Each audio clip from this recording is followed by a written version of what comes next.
Hey, Emma. Yes, Madelyn. What do you call it when one of your parents' sisters does something kind of crazy and you gotta rip her a new one? Maybe on social media. I don't know. What do you call it? You gotta put your aunt on blast.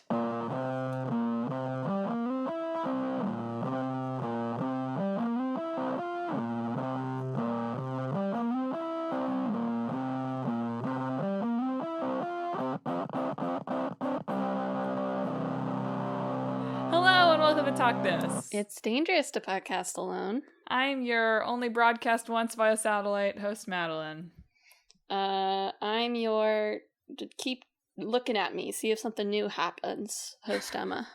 And thanks for tuning in to this week's show. This week, we're talking about Famicom, Detective Club, and Antonblast. Very similar games. Yeah, not very similar games. Do you feel like we're getting worse at mashups over time? I fear we are. We've had some unfortunate pairings, but I feel like we've had some good ones recently. Okay. I'm glad that you still have belief and faith in us. I think that last week's was so bad, it, traumatized you into forgetting all the good ones we've managed to come up with. It shook me to my core. Yeah, the God Hand, whatever the other game we talked about 2 weeks ago was. Wasn't there one recently where we were like, that's just some other game that exists? Probably. Like, every other one, we're like, that game already exists. Yeah, the game developers, they've wised up to our design exercise that we do at the end of these. Yeah, they're like, they've caught on. Well, right. Shall we talk about FDC? Yes. Let's talk about FDC. Famicom Detective Club is an adventure game. Well, really adventure game series from Nintendo for, you guessed it, the Famicom. The first one came out in 1988. The second one came out in 1989. They were Japan exclusive detective adventure games / visual novels until they did a remake in 2021 for the Switch, kind of out of nowhere. Yeah. And then they made a new one. Yeah, like this past summer. Yes, I played it. I remember this a little bit. The name, I was like, oh yes, that name sounds familiar. Yeah. Still called Famicom Detective Club, which is really funny. It's just a brand. I know. I'm like, are there any other? I guess like Super Mario kind of carries along like a super from, but yeah. Like I can't think of too many other games that carry along their series title like that. Yeah. So the first Famicom Detective Club is called The Missing Heir, then it's followed by The Girl Who Stands Behind, and this one that came out last year was Emio, The Smiling Man. Yes, The Girl Who Stands Behind is a prequel, actually, to That's right. Sorry, did I refer to it as a sequel? It came out next, but it's a prequel. I mean, it's a sequel, but it's a prequel. Love that. Yeah, so you play as unnamed Japanese man. Amnesiac. Man/boy. I think he's a teen. He in the first game, he has lost his memories from seemingly like falling off a cliff or something. But he was here in this town with a girl named Ayumi Tachibana.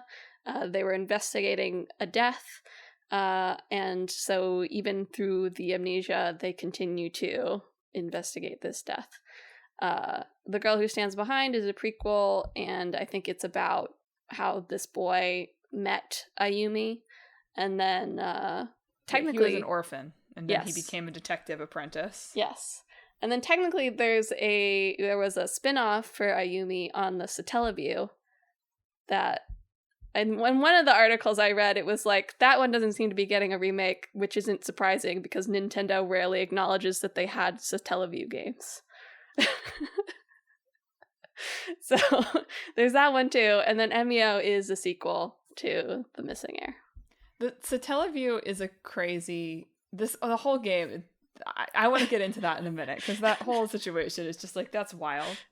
Kind of cool, but also... very strange way to make or experience a game. Yeah. The Famicom Detective Club was written by Yoshio Sakamoto. who would later become much more well-known for the Metroid series. But he is the scriptwriter still in this series. He also wrote Emio. I liked the influences of Portopia Serial Murder Cases, which was a Enix joint. They released like this terrible remake of that relatively recently too. These remakes, pretty good as far as remakes concerned. The Portopia Murder Case remake, pretty much the worst possible thing you could possibly make. Thrilling. The films of Dario Argento, who is an Italian horror film director. And then the works of Seishi Yokomizo, who was the inventor of Kosuke Kindaichi, who is a rather famous detective character in Japan. More games these days should have like wild literary inspirations like that. Yeah. I mean, you should watch and read things that aren't games, basically, when you make things. And vice versa. You know, if you're a writer, you should play some games, maybe. You know, hotter take. But Sakamoto didn't have any scenario writing experience at the time, but he like wanted to do it. They had the concept already of like the boy with no memory, and he was like, "That seems fun. I can try the title. That." They were like, "It has to have this title." Yeah. He talked about this. There was an Iwata Asks on Metroid Other M, actually, where they were talking about this, which was a fun little diversion to go through. But he said, like, yes, it was very reckless of me, but I thought it would be fun, so. And overall, people seem to really like, at the time and now, really like the stories of these games. Yeah. So good job, Reckless Dude. Well done. Unfortunately, or whatever, like, they're visual novels, and they are visual novels from the 80s. So you say visual novel, I feel like the actual better way, they are closer to, like, adventure games of that era than they are to visual novels, in my opinion, in terms of how you actually interact with the game. Yes. Not in the sense that there's puzzles, but in that you have to figure out the correct way to navigate through a conversation in a way that's more, one, obtuse, and two, involved than a visual novel where you're just sort of imagining pressing A. Right? Maybe more correct to say, because it feels wrong to describe it as an adventure game, too, in some ways, because so much of it is just talking to people in sort of obtuse ways. It's like if you made an adventure game where the puzzles were kind of opaque dialogue trees. Yes. It would be this. That's pretty much exactly how it is, yeah. Yeah. But the even then, people seemed to feel sometimes like, oh, like the gameplay, I don't know about the gameplay. And definitely the reviews that came out of the remake were like, this is a cool story. Like, I like this. It also feels like it's from the 80s. Yeah, I remember I said on the podcast, I think, when I had played Emio, that, like, probably the first game I've ever played where I'm like, I wish this was anything other than a game, actually. Yeah.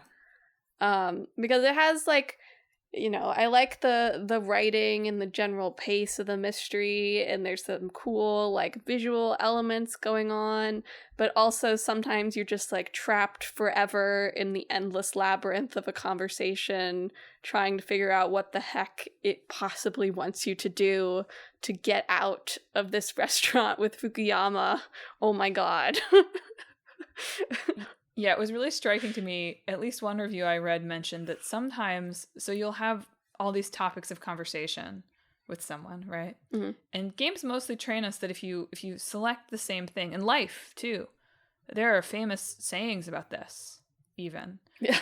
But, you know, games mostly train us that if we do the same thing more than once, we should expect the same result. But this game, you sometimes have to select, it's, I think, the same dialogue option multiple times, much as you would in a conversation. Over and over when we record the podcast, Emma and I, like, select the Famicom Detective Club dialogue option. Yeah. That's basically what these shows are. But in a game, you would normally expect there to be some kind of indication that you might want to click on that again, and it's going to be different. Yeah. And not in these games. Maybe in MEO. I think MEO might have updated this a little bit, but in the originals. Yeah, my experience from MEO was like sometimes you would get a new topic of conversation and then it'd want you to go back to an old one now that you've had that one, but the option isn't actually any different, right? And sometimes the part I found most obtuse, and I believe this is carried forward from the original games, is you can talk to someone about something. You can also just look at them. You can also like look around the scene, like both in and out of conversation. And so sometimes it wants you to introduce a topic of conversation. Sometimes it just wants you to like look at them so that you notice that they have a particular expression or something, so that then you can prompt a certain piece of conversation. And to its credit, I feel like I've read MEO does this somewhat, and the girl who stands behind does this somewhat, of like your protagonist's thoughts will like use verbs to prompt you to do one of these things or not, but it still can be sometimes a little bit like, oh, I have to look at them now. Okay. On one hand, that's kind of cool, right? Mm-hmm. Like, it's a cool idea to say, oh, sometimes you have to notice the person. Yeah. Or even, like, you're referring to, like, you have to look at them and see an expression, not like I have to sit there and look at them silently and then they will do something. Sometimes right? It's that too, like, but see, that's cool. You're that's quiet sick. and they will introduce a topic of conversation. That's really cool. I would actually like more games, and not in the stupid, not this is stupid, this is fine, not in the like telltale-y, like, oh, you didn't hit a button in time, so your character didn't say anything right way. Like, I think it's cool to have the option that you're gonna like sit and make them stew, and then they'll say something because they're uncomfortable. That's cool. Sure. Too bad that it's maybe doesn't feel cool in this case. Yeah. Sometimes it works, and sometimes it's just difficult to get through. I also don't know. I'd be curious how you felt about this. A lot of the reviews I read seemed like surprised, maybe, I guess, that MEO does not feel different from the other games. Like, that it really feels like they didn't try to update. And this is, like, in some ways good, right? Like, if you wanted to make a game that's like this, there aren't a ton of games that are like this. I saw at least one Reddit thread that was like, stop, like, the reason they brought this one back is that it's not competing with anything more successful than this that's been made since then. So, like, stop whining about your own series when Mario Kart still exists now or whatever. Mm-hmm. But, like, that's probably true. So it was interesting to me that I feel like a lot of the time when you see, oh, they've made a new one in the series after 20 years, it's like not at all the same.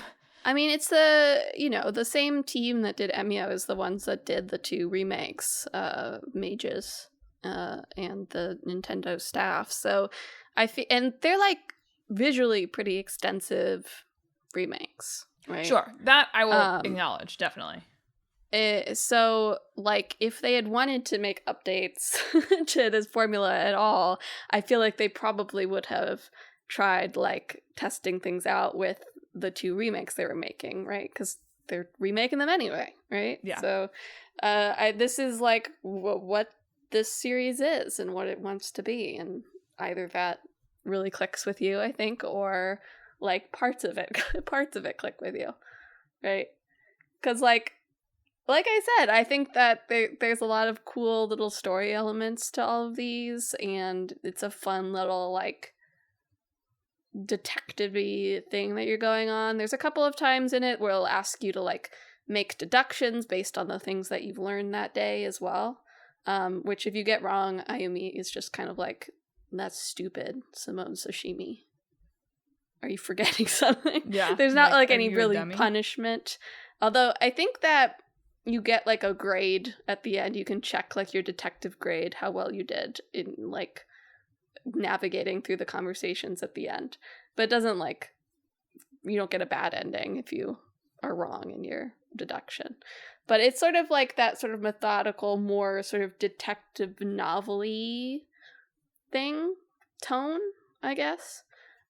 Which I feel like even with like detective games, it tends to be more fantastical, I guess. Not that these aren't fantastical. They are dealing with oftentimes like ghost rumors or urban legend type rumors, but usually the solution is not, yeah, ghosts are real, actually, or something like that. So I want to talk about the Lost Famicom Detective Club. Sure. Tell us about the Satellaview Ayumi spinoff. Yeah. So in addition to the 3 games that you can play now on the Switch, there's also BS Tante Club Yuki ni Kieta Kako, which is like something with the winter. I don't remember exactly the English translation. It's never been translated into English. But it came out in 1997 for, as Emma mentioned, the Satellaview, which, man, we don't have peripherals anymore. Peripherals no longer a thing. But it was a peripheral for the Super Famicom that let it like get satellite broadcasts, basically. Yeah. It had its own little, like, the Satellaview is kind of like a funky and a weird little guy. And it's like worth reading about because it's just like, what a weird thing. It had its own little hub world. They broadcast like a Zelda game, whatever. But they had this Famicom Detective Club game that was about, Ayumi, who is your sidekick in like all of them. And it's the game like you get to Ayumi is like the dual protagonist of the new one, right? But like, yes, you got to play just as her in this game. And basically it's about like she goes back to her hometown and like her mother is accused of a murder or something like that. But what's weird about this is like it was broadcast, right, by satellite. So like basically you can still technically play some of this game. Like there are like ROM hacks or whatever of this game that you can play. But along with that, there were portions where there was like enhanced audio that was broadcast via satellite, and there was this like live satellite feed. And so in a twist to the gameplay that I think is really, God, I wish somebody could do this for real, because this is like cool. This is a cool AF. This kind of like must see, must be there. Like Netflix in their little gaming thing should really get on this. Because I think there's something to the FOMO of this that somebody should play with in the year 2025. But each part of this game, it came out in a few parts, was scheduled to be played over a course of an hour, a little timer, because there was a live satellite feed. So you had like a certain amount of time to investigate. And this is probably like what you'd want to have modern technology do a little bit differently. Like the game advances mostly the same, regardless of if you do nothing or if you successfully investigate everything in that amount of time. But I love the idea of a real time limit and like you have to be there appointment playing game. Why have we not done any of this? I didn't even realize that we did it in 1997. Also, I hadn't really put together those dates. I only saying those dates out loud is like, oh, that's like 10 years after these games came out. What a random time to be like, you know what we're going to do? We're going to do a one-time only Famicom Detective Club satellite broadcast. And unsurprisingly, it does not sound like it did too well, but crazy. Yeah. They were making they made a Super Famicom remake of The Girl Who Stands Behind as well. Yes. One additional fun fact from the Wikipedia page. The sources were both Japanese, so I didn't look too far into it. But at one point, according to Masahiro Sakurai of YouTube, YouTube's Masahiro Sakurai, they were considering Ayumi for a fighter in Super Smash Bros. Melee. He loves some weird little characters. She is a collectible trophy in that game. They downgraded her, but extremely funny, possible, deep cut. What would she even do? Investigate. You get like dialogue pop-ups. If you talk or look correctly, she does like a bonus special damage. Exactly. She can stare at you. You do wonder what the roster for Super Smash would have been like had he just been able to like do whatever he wanted. Yeah, it's true. Because this pops up every once in a while. Every once in a while, we're researching some kind of like weird little Japan-only game, and it's like Sakurai considered this person for Smash. It's like, man, what's his dream? What's his dream roster? Yeah. Who does he wish really got launched? Speaking of launching, hey, shall we talk about Antonblast? We gotta talk about Antonblast. Antonblast came out this past December. It's a platformer from indie studio Summit Sphere, which came out for Windows and then for Nintendo Switch. They had previously released a game called Anton Ball Deluxe, which also features Anton, sort of like a breakout type game with a little bit of platforming involved. But this one is like a side-scrolling platformer in the vein of Wario Land. Yeah, we talked about Pizza Tower on the show last year, and now we've got Antonblast, a real Wario Land resurgence happening in Wario games. Land moment here. I mean, I guess we kind of live in Wario Land now. Think about it. So not that surprising, but true. They do say that, like, while Wario Land is obviously a point of reference, they also consider, like, Crash Bandicoot their, like, main inspiration for this as well. I could totally see that. Like, obviously the style of it is quite different, but I think that the feel of the rush back at the end has got to feel a lot like, you know, that level in Crash Bandicoot? Maybe it's the very first level where the, like, ball is rolling behind you and you've got to go. That's what I thought of. That was the feeling I thought of.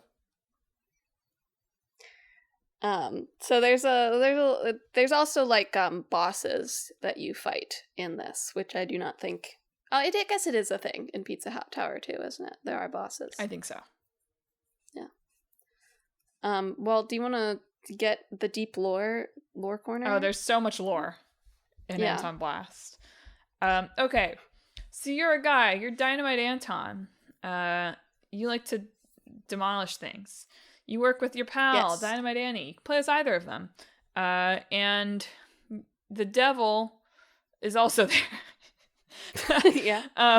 The devil has discovered, the devil is like very proud of being the reddest of them all. You know, very like Snow White's evil stepmother. But then his magic mirror tells him that no, there's someone redder. It's Anton, who's presumably really red because he's drunk all the time.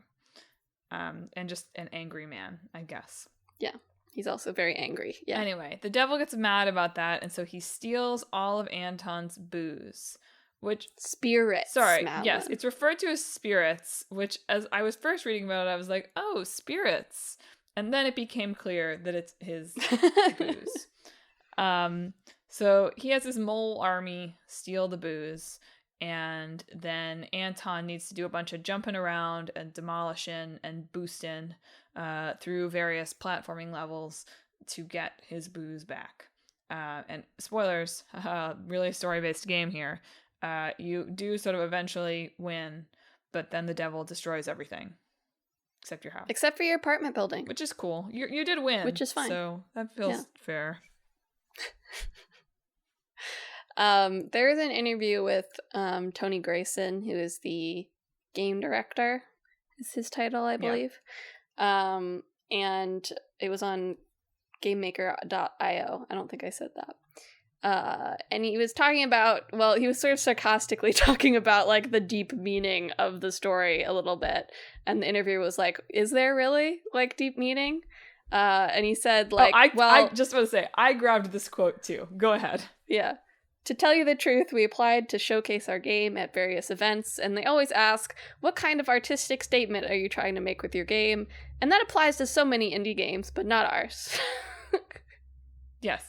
And he talks about, like, they got a lot of inspiration from, like, Ed, and Eddie and Beavis and Butthead for sort of the tone of the story as well. And the alliterative protagonist names. And the yeah. Although that is carried over from Anton Ball, where they are a little bit different in terms of, like, their character page, right? Yeah, that's true. So yeah, I appreciate that. I appreciate the upfrontness about that. We do there's like plenty of, I mean, not that like Pizza Tower obviously has no real story to speak of either. He's a very stressed Italian man. That's all you need. That's the story. But I do feel like we're having like a pendulum swing back from the like Celeste's platformers, where people are like, actually, like, we've loved these platformers that have like meaningful stories, but now let's just have an angry man. Yeah. Yeah, pretty much. I also watched a little bit. The design director, whose name is JB Long, did like a little bit of like a let's play, quote unquote, where he just mostly like just talked over it about little development facts from the thing. And he came into like one room and he was talking a little bit like, you know, people ascribe a lot of meaning to certain things in this game in a way that we didn't really expect them to. And he's like, he was like trying not to be like, this sounds like I'm being disparaging, but I'm not. Like, I think it's fun, whatever. But like sometimes the actual answer for why things are there is like cool or interesting or pacing. I think he also mentioned like the bosses are like inspired by the 7 deadly sins, although they didn't add that until they had made a few and started realizing that they did sort of line up with that. But sometimes they'll find like fan reasoning for why one is one or the other, and like there's interesting ones that they totally did not intend in the design but are fun to read anyway. Yeah. So I think it's fun how, despite like being very upfront of like there's not like deep lore here, something about these types of games still get like people are really into them, like ascribing meaning to places where like that was not intended. You know, people love lore. People do love people lore. Yearn for lore. Friday Night Freddy's. That's not what that's called. Five Nights at Freddy's. Five Nights at Freddy's really ruined our generation, I think, Friday a little Night bit on Freddy. lore. I think I was thinking about Friday Night Funkin'. Yeah. Friday Night Freddy's is the Satellaview only. Yeah, exactly. Freddy's spinoff. Yeah, but the way it works, I mean, it's basically, it's not quite like Pizza Tower. I was seeing several reviews that were like, Pizza Tower is like more stressful than this game because of how the scoring works. This game has a little bit less of that, but similarly to Pizza Tower and by extension, Wario Land, I guess. But you know, you have these like platforming levels, and at the end, you get to the end and it becomes happy hour, and then you have to go all the way back through the level, like backwards. One of the other comments on this YouTube commentary from JB Long was like, they wanted a lot of the stuff to be doable, even if you're like slow and bad. Yeah. I think it was the way he put it. Like a lot of the main path stuff to be doable, even if you're not like really good at the game. And then they stuck a lot of really, like, he called it egregious stuff in the side content for people who wanted to really sort of engage with like their combo system and like the more difficult aspects of it, which I thought was interesting. Yeah, it's not an attitude that you necessarily hear espoused so often anymore. Yeah.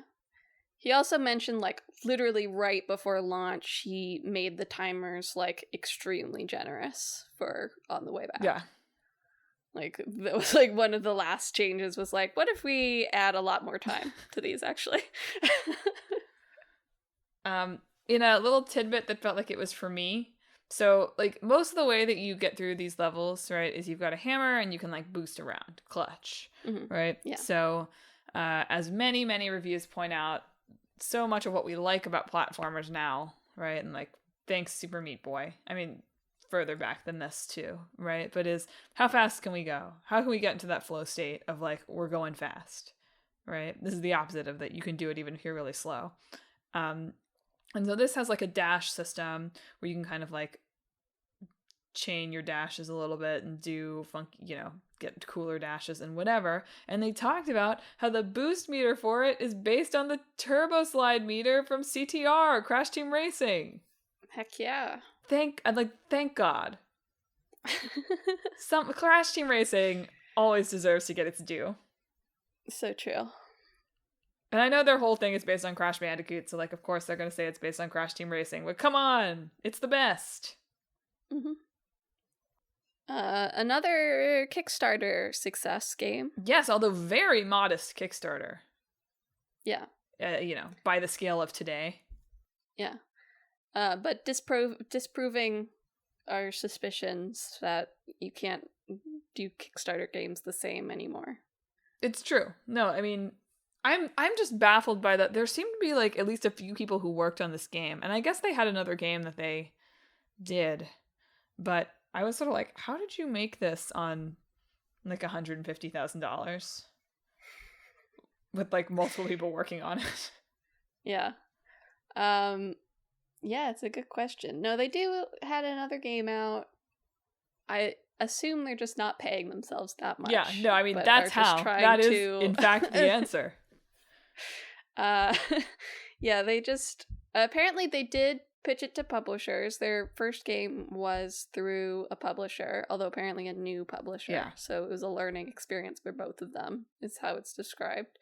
But they've said they from this GameMaker.io interview with Tony Grayson, he said they pitched it to 30 different publishers, and none of them were interested. So they decided well, I guess, we do need some money. So I guess we have to do a Kickstarter. Yeah. Which it just seems like they did the marketing effort all by themselves. He talks about making a spreadsheet of tons and tons of publications and personalizing all the emails to them, and sending those out, and just sort of teasing on their Twitter account that didn't really actually have very many followers at the time that there's Anton will return or whatever. And somehow it worked for them. They funded in 3 days. Again, pretty modest amount, but, and I think by the end they were about double what they had asked for. Yeah, they reached their $75,000 goal in 3 days, and they got almost to 150. They did not get high enough to get to their, we're going to make DLC amounts, which, frankly, good for them. I mean, I'm sure they'll probably still do it anyway, but... Yeah, seem to be going back and forth on the types of stuff that they want to do for this going forward. They have made updates post-release to improve things, but not big additional areas yet. Apparently, some publishers reached back out to them when the Kickstarter did well, and they were like, "No, thanks, actually." We're just gonna do it ourselves. Yeah. On one hand, good for them. On the other hand, I don't know. Well, it is interesting in the context of GDC just happened, and there was a lot of talk about these publishers trying to find the next Balatro. That's a thing you can do, Yeah, you can just find the next Balatro. Yeah.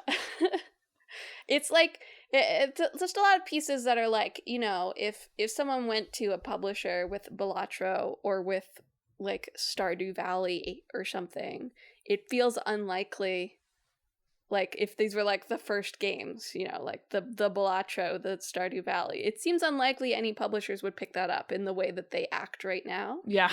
Right? And so the fact that they're going out looking for the next Balatro when their attitude towards publication is not they just want little weird little card games is what they're looking for, not very risk averse right now. Yeah. For understandable reasons, but also for self-fulfilling failure sort of reasons, I feel like. Yeah, you do have to be willing to take a risk. In one of these articles, the game lead talked about how, it sort of used to be it felt like these publishers we're aiming for kind of a 70-30 split of like it's a hit and it's not a hit, and that has shifted. I fear that I have fallen behind on platformers. What do you mean? Like, I mean, probably. I mean, sorry. Yes, I have fallen behind on platformers. Like, that is clear. But I fear that it's starting to reach the point of, like, in the same way as, I mean, I guess playing The Last of Us or whatever helped with this a little bit. But in the same way as my first-person shooting skills will always be atrophied relative to, like, what they would need to be to truly enjoy and engage with that genre, I am starting to feel fear that platformers have advanced to a stage wherein my skills are no longer even in the realm of correct. As someone who has never really played very many platformers, period, can't help you. I'm not asking you for personal help so much as I am crying out to the universe. Sure. It does feel like maybe like a little bit of a response. Well, what you talked about, one, like having these more like sillier concepts as opposed to like the era where we had like very deep story type things. But also I feel like a lot of platformers have like either become Metroidvanias or have like really leaned into like the platforming sort of element, you know? Which is interesting to me. Yeah, seeing a split. Yeah. Do you think Nintendo will make more Wario Land? I don't know. They made more Super Famicom. Yeah. But who knows why Nintendo does the things it does. Well, Super Famicom Detective Club is definitely because What's-His-Face wanted to do it. Right? Like, Sure. you can talk about any business reason, whatever, blah, blah, blah. But when Mr. Metroid is like, I would like to make this game, which seems clearly to me like what must have happened, then you do it. Right? I guess so, So yeah. where's They got MEO merch at the Nintendo stores now. Yeah. know? So where's that. Wario's champion? They've got to know that the people love Wario, right? They have to know. Well, maybe they don't. Who knows? I want Wario streamed weekly to my TV at certain times. That feels And like the correct way. And I don't have a choice about it. I feel like is the like at some point my TV just turns on and it's like it's Wario time now, and I'm like, okay. I would support that. I think it could help. It feels like the way to do it, yeah. That's a mashup. Yeah, the mashup Thanks, is Wario on your TV. You have no choice about it. Any last thoughts about Antonblast? Seems like it was pretty successful. Yeah. No, they said, I think semi-recently that they had already made back everything that they put into it. So... How do you think, like, when do you think the pendulum is going to go the other way? We're doing, like, platformers, no story, Angry Man. How many years until we go back to, like, sentimental story platformer? I think those very much still exist. No, they certainly do. They certainly do. Yeah. I just feel like some of the, like, big breakout ones, like Pizza Tower, obviously a huge breakout, have been, like, we are allergic to story. Well, it was interesting, again, in this, like, director commentary from J.B. Long. He did say, like, we had ideas for, like, scenes we wanted to put in, like, written scenes, and they have added some of them post-release. And he's like, some people call this, like, cut content, but it's like, we hadn't done it before the game was. It was just, like, ideas that we had. Yeah. So it's not, I don't want to say, like, they're allergic to story. It's just, like, they have... The characters talk, right? Yeah. But it's just not like it doesn't have a message, right? Capitalized. The message is the devil is red. Yeah, the devil. Don't let the devil be red. redder than you. Yeah, don't be redder than the devil. Be redder than the devil at your own risk. Yeah. I also like that they have shops in this. You can go to shops and get certain items and like health upgrades and other stuff. But they are sometimes purposely filled with things that are useless. I think the one that was called out is you can buy like a cowboy hat and boots for you. Yeah. Not for Anton. Oh, for you. Or Annie. For you. That's cool. But of course you can't equip it because you're not in the game. That's cool. Right? So apparently a lot of people buy this and then have wasted their money. I love that. I love some hostility.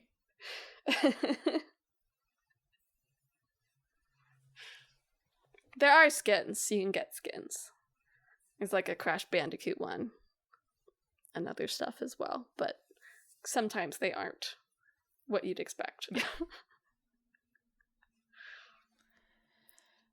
All right. All right. Shall we actually mash these things up? Yes. Okay. So let me think. Mash them and bash them and blast them? Yes. So some like blasting stuff. Sure. I mean, it feels like it has to have dialogue. Could you do like a...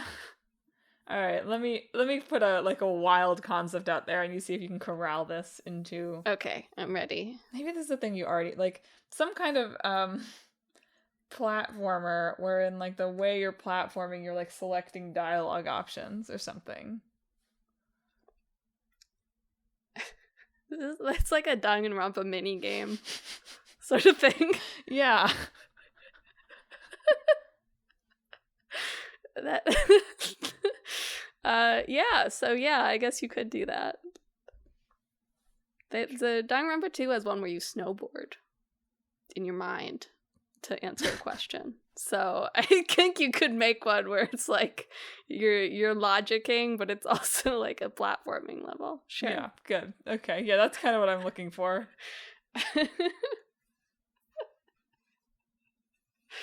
It's like an auto scroller maybe. Okay, yeah. And like there's different paths you can take based on the answers that you want, and the wrong answers will lead you to like death, right? Like you can't get through it. Or maybe they're like just really hard, and if you do manage to get through it, like you get right back on the right track, right? Because you've like worked through it and somehow returned to the right. You've made it to the end answer. of the conversation. It might get like, I guess one thing that would be tricky here though is most of the time in platformers you have to try it a bunch, and if we're like having to like listen to this dialogue over and over, there's no way you're taking Kyrie's Heart style. Then that is very Super Famicom Detective Club. Oh, that's true. It is very like game from the olden times. Oh boy. Okay. That's how I do my conversations. You know, sometimes I'll be in the middle of it and be like, "Wait, can we just scroll back like 10 seconds and do that again?" Like, actually, let me take that back. Let's run that back. You run that back. I came up with a clever response, actually. So let's take that. Let's take that one more time. That is interesting. That like, yeah. What is the rush at the end, or what is the boss? What's the boss? You're going backwards through it, being like, "Oh God!" Like I can't believe I said that. I do. Just because this was my experience with Emio, is there was like one character who, whenever I had a conversation with him, I just could not escape. Yeah. I just could not figure out how to escape. So I feel like that is like an interesting like plot element. Oh, you're like stuck in a conversation? There's like the one character that just like is so hard to get through a conversation with, right? And that's sort of like the challenge levels. Like, how can I please ask to leave? How can I excuse myself? And, like, every path you take is riddled with traps, right? So whenever this character shows up, there's, like, a big alarm. I like that. They're approaching. They're approaching. Also, there are safe-looking platforms that are instant death. Like you've picked the wrong dialogue. Yeah, the bringing some that BioWare response wheel where the tone is not what you expect. That's right. It's like, wait, I meant that as a joke. Yeah, exactly. Oh, that might be interesting. If like you could have power-ups in, like the levels would have to have like different twists, right? So like there could be like tone power-ups. Yeah, or like maybe if you do well in conversations with one character, like we could have like a variable difficulty level a little bit where like your current relationship with that character impacts the difficulty of their platforming levels, and if you make like a big faux pas, like it starts getting like a little more difficult to get through. This would be impossible to design. Our $20,000 Kickstarter is not going to cover this, Emma. I think it's fun. I think it's a fun idea, though. I think it's a great idea. Too bad I'm not good at platformers. I'm not good enough at platformers anymore. Yeah. That's what makes it relatable, you know? That's true. I could write 500 customized emails about this. Yeah. Easy. It does feel a little bit like it's got the message part, which is a little bit antithetical to Antonblast, but it's just bringing the more narrative part of Famicom Detective Club over, so it's sort of unavoidable, I guess. The things that the conversations are about, like the overarching story, doesn't have to be. You're right. It could be like a silly-ish, and it would probably have to be. Yeah. Like, I don't think that this is the gameplay style. Or it could be a murder mystery. You know? It could be a murder mystery.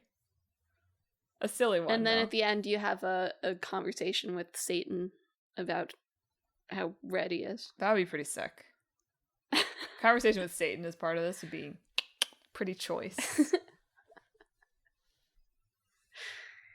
Yeah, see? You were talking bad about our mashups. I know. I think lately. This one is good. I was a little nervous at the beginning of the show. I was thinking, like, I don't know. These feel like pretty distinct.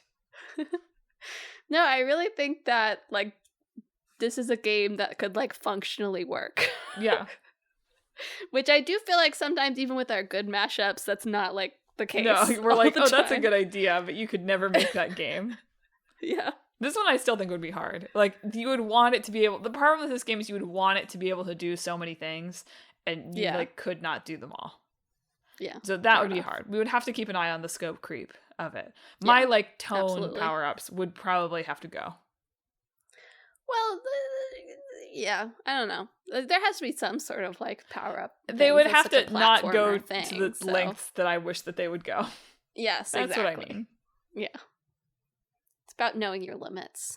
Just like when having a conversation with someone. Exactly. Well, on that note, I'll hit the dialogue option for thanks for tuning in to another episode of Talk This. It's dangerous to podcast alone. Do you feel like the conversations that you have are a platforming level? Do you, all like me, wish there would be some appointment gaming times broadcast via satellite? Do you think that should be Wario? Man, I love watching TV weekly, can I just say? Yeah. I would love games to be weekly. We talk about this all the time. That's what I'm calling for. A must-see game moment. Exactly. I have to think about what that could be, but something. Are you an angry man whose spirits have been stolen? If you have thoughts about this or anything else we talked about on the show this week, hit us up on social media. We are on Facebook, YouTube, Blue Sky, and Instagram at Talk This Podcast. You can also visit our website, www.talkthispodcast.com, where you can check out more details about the show, including the games in the hat Emma's about to pull from, and read our blog featuring a long-running series, Click Great Boyfriend, and Split Screen, and lots of other stuff. But most importantly, if you enjoy the show, you auto-subscribe. We're on Apple Podcasts, YouTube Podcasts, TuneIn, Spotify, Pandora Podcasts, online and on the app, Overcast, Pocket Casts, anywhere you can find podcasts. Subscribe to Talk This. Next week it's Emma's side quest. Yep. But then what are we talking about in 2 weeks in April? In 2 weeks for our old game, we're going to talk about Ninja Gaiden. All right. And for our new game, we're going to talk about Avowed. We sure are. That's a vow. That's a vow. We talked about it a little bit last week. I know. With our It's like, side quest, here we but are. now we will actually really talk about the game as a whole and not just stealing stuff in it. Can't wait. Can't wait to talk about the game, not just the lack of theft consequences. Yeah. Well, that's it for this week's show. Thanks for listening. Emma, sign us off. This week, I hope that the devil does not take issue with you for anything or feature about yourself.